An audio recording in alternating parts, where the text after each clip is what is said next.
کوئی تکلیف پہنچے فوراً کہتا ہے.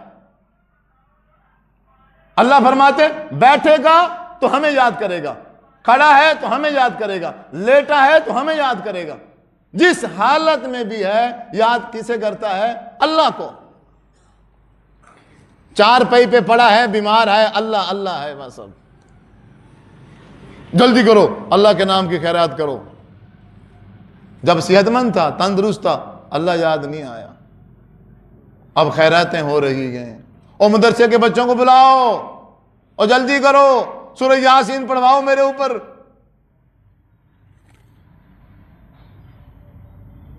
اور میرے اوپر تسبیحات پڑھاؤ.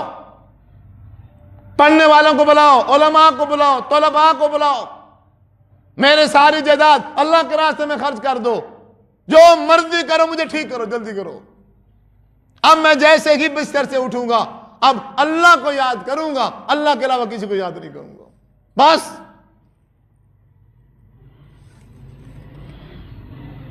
سورۃ بنی اسرائیل کہتی ہے 15واں پارہ ہے, بستر سے اٹھا, ٹھیک ہو گیا, صحت یاب ہو گیا, اور صحت یاب ہونے کے فوراً بعد اس نے نعرہ کس کا لگایا؟ غیر اللہ کا نعرہ لگا. بیمار تھا تو اللہ اللہ. جیسے صحت یاب ہوا فوراً ہی وہ بابا جی کے دربار پہ چلا گیا. بھی کیا, کہاں جا رہے ہو؟ بسیں بھر کے, یہ ٹرالیاں بھر کے کہاں جا رہے ہو؟ وہ بابا جی کا شکریہ ادا کرنے کے لیے جا رہے ہیں.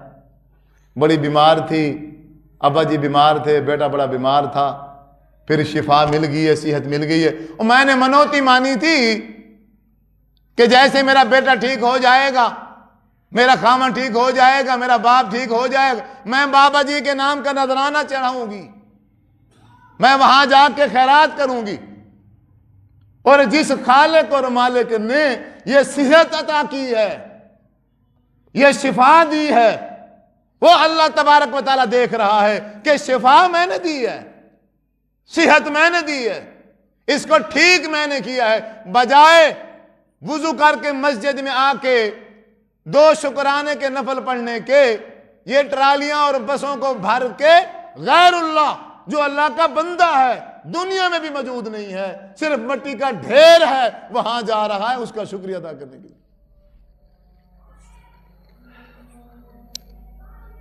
پھر کہتا ہے میں مشرک ہی نہیں ہوں. پھر کہتا ہے میں مشرک ہی نہیں ہوں. اللہ تعالیٰ فرماتے ہیں اس نے کہا ربنا اللہ. پھر جس طرح کے مرضی حالات بن گئے اس نے اللہ تبارک و تعالیٰ کی ذات کو نہیں چھوڑا. ملے گا تو یہیں سے ملے گا, اگر یہاں سے نہ ملا تو پھر کہیں سے بھی نہیں ملے گا. ہمارے ابا جی نے حضرت آدم علیہ السلام نے اللہ تعالیٰ سے 40 سال مانگا. ہماری ماں نے اللہ تعالیٰ سے 40 سال دعا کی. پتہ ہے ملے گا تو یہیں سے ہی ملے گا, اور کوئی راستہ نہیں ہے, اور کوئی دروازہ نہیں ہے. حضرت ایوب علیہ السلام نے 7-8 سال اپنی بیماری کی شفا کی دعا کی, تو کہاں سے؟ اللہ تعالیٰ کے دروازے سے. اللہ کا در چھوڑ کر کہیں نہیں گئے.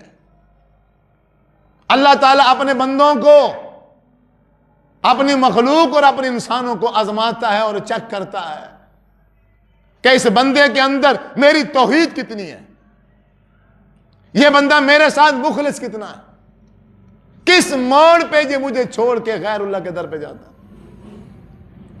حضرت آسیہ رضی اللہ تعالی عنہ, اللہ تعالیٰ نے اس کے ایمان کا جائزہ لیا, اللہ تعالیٰ نے اس کی توحید کو پرکھا. یہ لیاقت صاحب تسبیح چھوڑ دیں,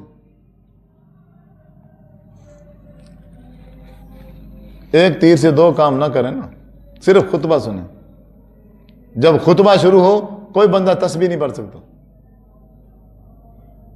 یوں نہ ہو بھئی میں کان سے خطبہ سنوں گا اور ہاتھوں سے میں تسبیح پھیروں گا اور زبان سے سبحان اللہ کہتا رہوں گا, یہ تینوں کام ہوتے رہیں گے, تینوں نہیں ہوں گے.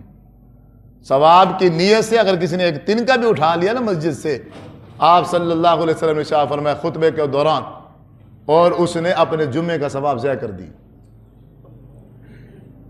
اس نے جمعہ پڑھا ہی نہیں ہے, ختم ہو گیا جمعہ. تو اس لیے خطبے کے آداب ہیں, توجہ سے خطیب کی بات کو سنا جائے. اور مانتا تو کوئی بھی نہیں ہے, سنو تو صحیح, سن تو جاؤ, شاید کسی کے دل میں بات اتری جائے. سنو, توجہ سے سنو.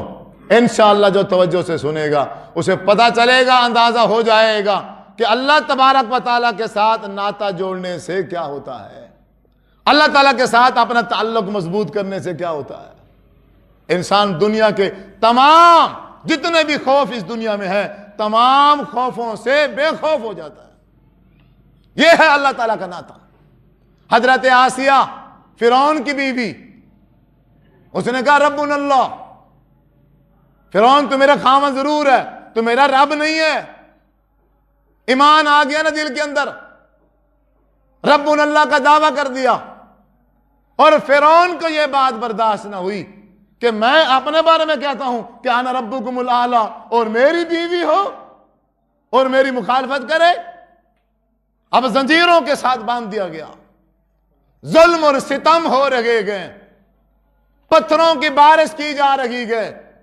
حضرت آسیہ رضی اللہ تعالی عنہا کو لٹایا ہوا ہے زمین پر, دو ٹکڑے کرنے کے لیے دھمکی دی جا رہی ہے کہ اللہ تبارک و تعالیٰ کی جو توحید ہے, ربنا اللہ کو تو چھوڑ دے ورنہ دو ٹکڑے کر دیے جائیں گے. حضرت آسیہ رضی اللہ تعالی عنہا نے اس مشکل گھڑی میں اللہ تعالیٰ سے دعا کی اور کہا, سورت تحریم ہے, رب ابن لی عندک بیتا فی الجنہ ونجنی من فرعون وعملہ ونجنی من القوم الظالمین. اے میرا رب, یہ فرعون ظلم کرنے پر تیار کھڑا ہے, میرے ساتھ زیادتی کرنے کے لیے تیار کھڑا ہے, اس کے ظلم کی کوئی پرواہ نہیں ہے, بس میری دعا صرف یہ ہے کہ تو اپنے پاس جنت میں میرے لیے گھر بنا دے.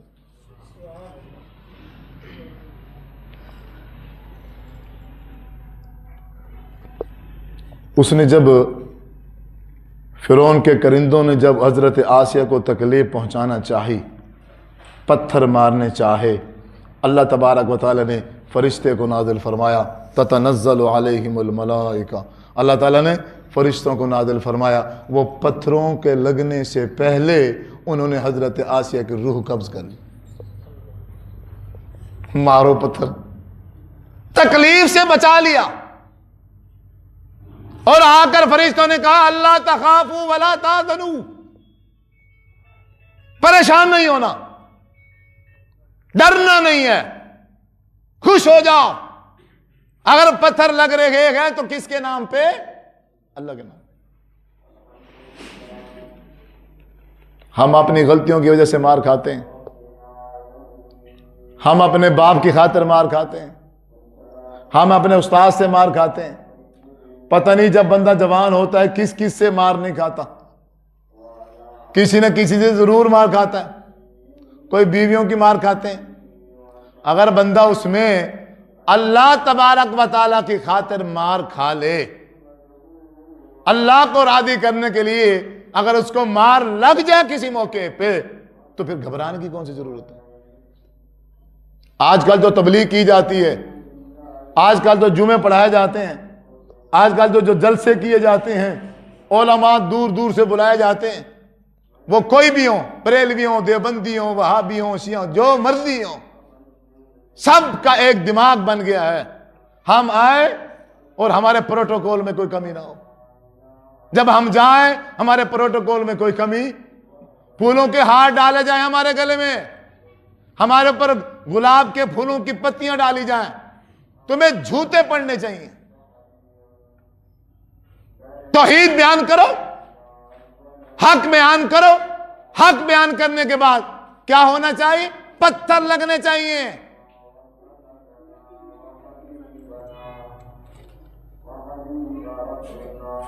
حضور سے بڑے خطیب,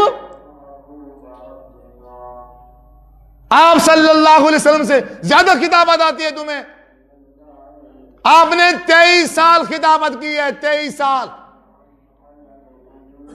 جمعے بھی پڑھائے, درس بھی دیے, وعظ و نصیحت بھی کی آپ نے, لیکن وہ وعظ و نصیحت اور درس کیسا ہوتا تھا؟ بالکل کلیئر، لا الہ الا اللہ، اللہ کے علاوہ کوئی الہ نہیں ہے، باقی یہ سب فراڈ ہے، یہ سب جھوٹ ہے۔ بالکل آپ ان کے باطل عقائد کی نفی کر دیتے تھے، رزلٹ کیا نکلتا؟ وہ اپنے شریر بچوں کو پیچھے لگاتے تھے، وہ آپ کو پتھر مار مار کے خون و خون کر دیتے، یہ رزلٹ تھا۔ خطبہ دے کے واعظ کر کے اب جب پہاڑی سے نیچے اترتے، آپ کی 2 بیٹیوں کو طلاق دے دیتے۔ وہ آپ کی بڑی بیٹی حضرت زینب رضی اللہ تعالی عنہا